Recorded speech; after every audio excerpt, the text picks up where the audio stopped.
22, versículo de número 30, é um texto que muita gente conhece ou aprecia, porque ele é extremamente relevante para a nossa prática, conduta e vida. Em todos encontrar, vamos ver a palavra de Deus, para não perdermos tempo e desenganharmos.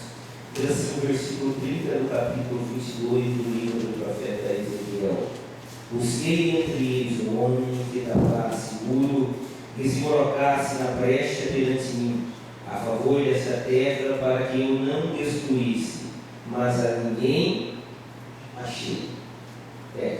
Amém? Irmãos, esse capítulo do livro de Ezequiel, não só o capítulo, mas como todo o livro, o conjunto do livro de Ezequiel, é um livro muito profundo, é um livro profético. Para quem não sabe, eu acredito que a grande maioria dos irmãos saibam disso, os irmãos são esclarecidos em relação à palavra. Ezequiel, ele foi um dos profetas do cativeiro. Deus, eu vou ser bem objetivo, nós não vamos formar esse contexto, não vamos fazer a introdução, porque o tempo não nos permite. Mas, basicamente, quando Deus direciona essa palavra para Ezequiel, e como Deus também nos direciona uma palavra nos dias de hoje, é porque nós temos necessidades, amém? Deus nunca fala em vão, Deus nunca fala porque sem necessidade. Deus sempre direciona uma palavra para nós, porque nós temos necessidades e precisam ser supridas. Nós não buscamos as nossas necessidades serem supridas pela filosofia, pela cultura ou por nenhum outro meio de comunicação, mas nós procuramos e buscamos isso na palavra de Deus. E Ezequiel, ele foi um profeta que ele profetizou em dias conturbados e turbulentos. Ele não foi um profeta que profetizou em dias de completa bonança e de alegria, porque aí seria muito fácil profetizar quando tudo vai bem, as pessoas recebem, as pessoas aceitam, tudo é festa e tudo é alegria. Mas Deus levantou o profeta Ezequiel para profetizar para o povo quando eles estavam no exílio em Babilônia. E lá passaram 70 anos, não foi 70 dias. Eu tenho 40, ou seja, teve pessoas que foram meninos, adolescentes, cresceram em Babilônia, tiveram filhos, viram seus filhos se casarem, viram seus netos nascerem de 70 anos. É bastante tempo, é uma geração praticamente passou do tempo que eles ficaram cativos em Babilônia. E Deus levanta o profeta Ezequiel para ser o profeta do exílio, o profeta do povo no cativeiro. Assim como Deus levantou Abacuque antes do cativeiro, Deus levanta Abacuque, Deus levantou Ageu para prenunciar que Israel seria levada cativa. E Deus então levanta este profeta para ser o profeta do caos, o profeta da lamúria, o profeta para profetizar pelo caos. Porque quando nós olhamos todo o capítulo de número 22, nós vamos observar que a nação de Israel estava totalmente pervertida. A nação de Israel estava totalmente corrompida. Se nós olharmos o versículo de número 26, nós vamos observar o seguinte. Você pode olhar aí no capítulo 22 e o versículo 26 diz assim: os sacerdotes transgridem a minha lei e profanam as coisas santas. Entre o santo e o profano não fazem distinção nenhuma, nem discernem o imundo do limpo. Os homens que deveriam ter a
Então, às vezes, nós procuramos e não achamos. Mas o Senhor diz que Ele mesmo procurou alguém que ficasse na brecha entre Ele e os homens, entre Ele e a nação de Israel. E o próprio Deus responde na continuação, na parte B, no versículo 30, e não o encontrei. Os dias eram maus, era um caos absoluto. O versículo 28, ainda no capítulo de número 22, descreve mais profundamente isso. Diz assim no versículo 28, os seus profetas lhes encobrem isto, com cal por visões falsas e predizem mentira, e dizendo assim diz o Senhor. Eles diziam que era Deus que estava mandando falar, mas eram seus próprios pensamentos, era a sua cobiça que faziam com que eles profetizassem de maneira falsa, de maneira mentirosa. Deus estava procurando, e eu contextualizo isso para os nossos dias, o mesmo Espírito que falou para Ezequiel, dizendo para ele que Deus estava procurando, é o mesmo Espírito que nos fala hoje que Deus está procurando alguém para interceder por esta nação ímpia. Nós estamos numa semana de oração, numa campanha de oração pela madrugada. É nós, a igreja do Senhor Jesus. Não é a igreja indivíduo, mas é a igreja coletiva, se colocando na brecha, orando para aqueles que nos perseguem, porque a Bíblia diz que Jesus diz que virtude haveria em nós, se nós amássemos só quem nos ama. A virtude está quando nós oramos para aqueles que nos perseguem.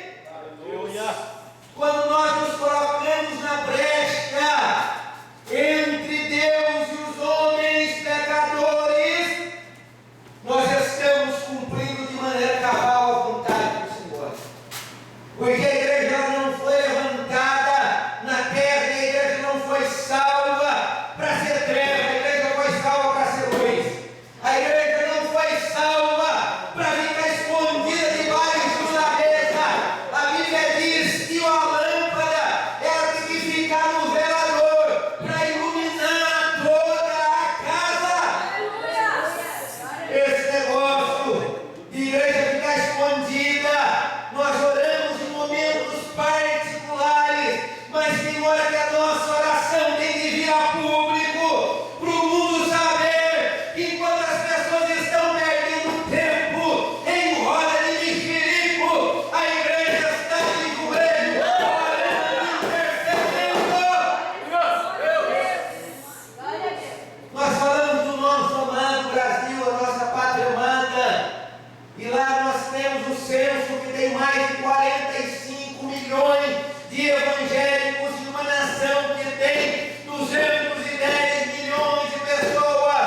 Você que é bom de matemática, você vai saber quanto tem de brasileiro. Na porcentagem, 45 milhões de 210, nós temos mais de 25% da população crente. E o Brasil está desmoronando politicamente, porque tem muita gente perdendo tempo, puxando o holofote para si e não glorificando o nome do Senhor.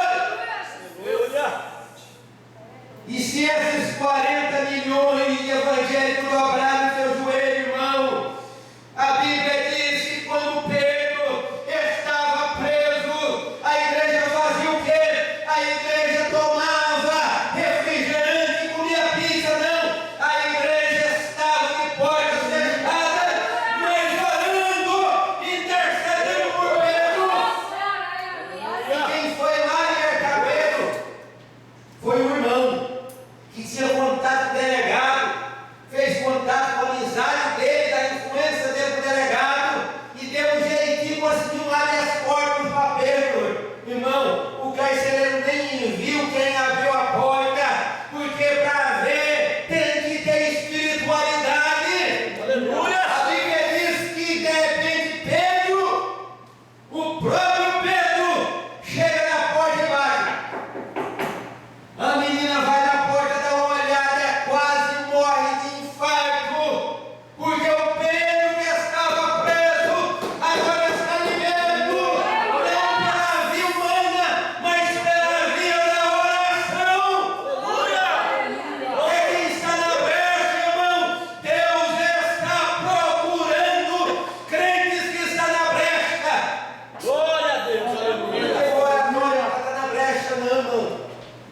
falar bicicleta, você pode falar chiclete. Deus ouve. Eu já disse um provérbio árabe, mas ele retrata bem a realidade. Uma pulga preta em cima de uma pedra de mármore preta, numa sala escura, Deus vê. Quanto mais uma candeia acesa de joelho, orando, dizendo: Deus tem misericórdia no Japão, Deus tem misericórdia lá do meu encarregado na fábrica, salva ele, Jesus! Você vai ver o nome do Senhor ser glorificado na sua vida. Bendito seja o nome do Senhor.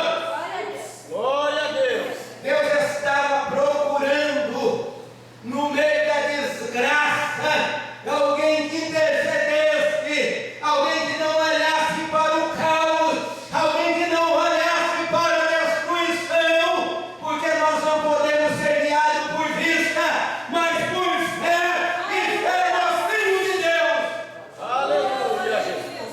Porque esse negócio de vou consultar o caderno da economia para ver se eu semeio ou não, irmão. Quem olha no vento nunca semeará e jamais colherá, mas quem olha para o Senhor planta e colhe em medida sacudida, recalcada e transbordante para a glória do nome do Senhor.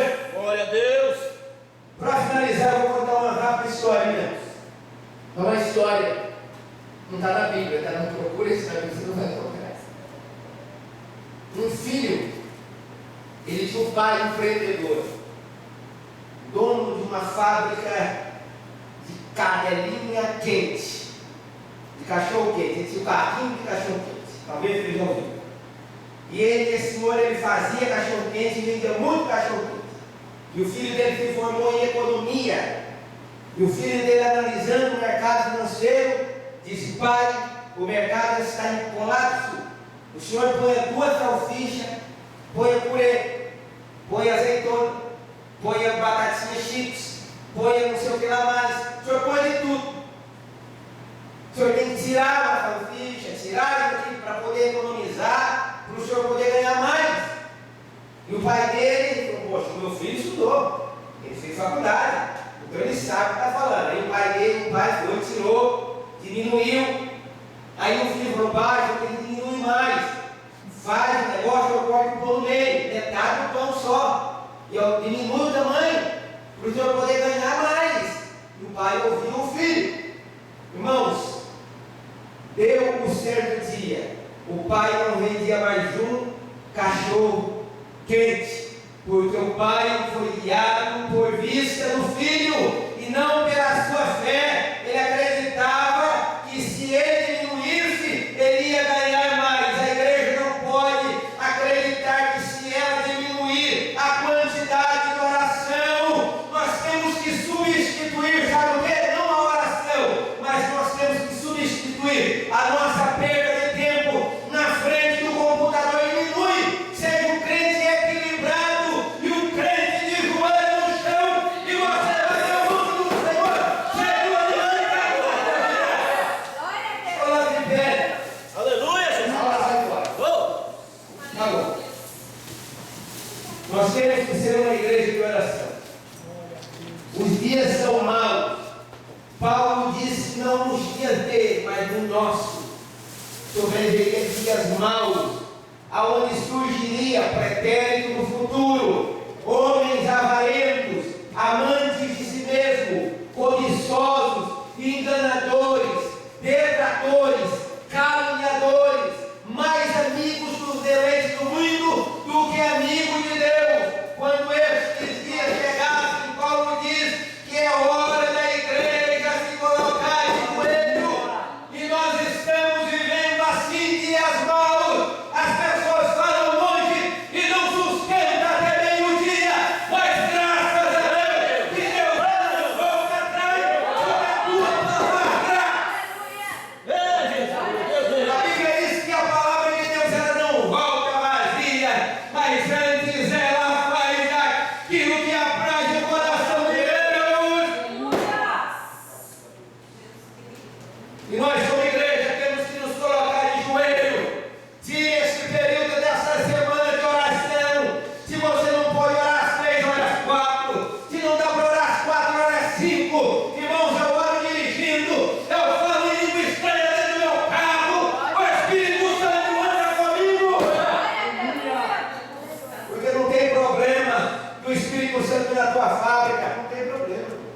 Ele pode ir na tua família, junto com você. Quando você abrir a tua boca, se cumpre a palavra do Senhor. Quando você abrir a tua boca, os homens ouvem a sua voz, mas a inspiração que está no teu coração vem daqui, ó. Vem daqui! Vamos orar. Quero que você feche os seus olhos. Nós vamos orar por essa nação.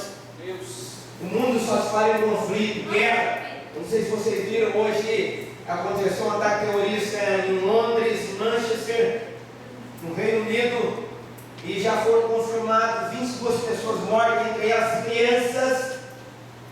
Num show de uma cantora norte-americana, tinha 22 mil pessoas no estádio, na cidade de Manchester, que é uma cidade enorme, uma metrópole, uma grande cidade muito importante do Reino Unido.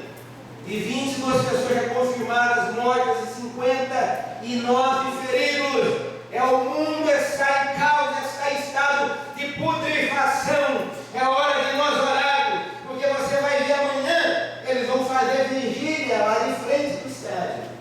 Depois de amanhã eles vão fazer vigília. Daqui uma semana, você vai ver o Manchester United jogando com o Manchester City. Ninguém lembra mais das vítimas. Ninguém lembra mais de nada, porque o ser humano, o sentimento dele não dura, não prevalece, mas a igreja é persistente em oração, em súplica, em pedidos a Deus, e Deus responderá. Feche os seus olhos e vamos orar. Pai, Deus maravilhoso, Senhor, nós te glorificamos, porque o teu Espírito é o Deus fogo, que derramou fogo sobre os apóstolos naquele cenáculo, e diz a tua palavra que foram vistos sobre eles línguas repartidas como fogo, e eles falaram as maravilhas do Senhor. Pai querido, nós te glorificamos por essa semana de oração que nós tivemos.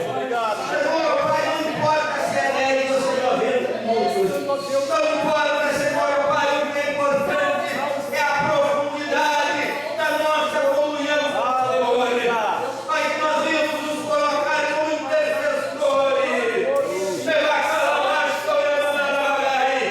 Não intercedemos somente pelos que nós amamos, mas intercedemos muito mais por aqueles que nos perseguem, que nos caluniam, que falam mal de nós pelas costas. É esses que nós vamos cobrir com as nossas orações. Pai, no nome de Jesus, fortalece a tua igreja, para que ela seja coluna e baluarte da verdade, coluna da tua palavra, será cumprida de maneira cabal, no nome de Jesus Cristo. Pai, abençoa o jovem, abençoa adulto, abençoa o ancião, abençoa a criança em colo, abençoa aquele que ainda mamita. Pai, no nome de Jesus, porque nós veremos dias, Senhor, aonde a manifestação da sua glória será notória, não só aqui dentro, mas em 4 cantos da terra, e o seu nome será glorificado. Pai, abençoa a vida de cada um de nós nessa noite, no nome de Jesus, os consola, os ajuda, no nome de Jesus nós te glorificamos e te agradecemos desde agora e para todos sempre. Amém e amém. Deus, possa tomar assento.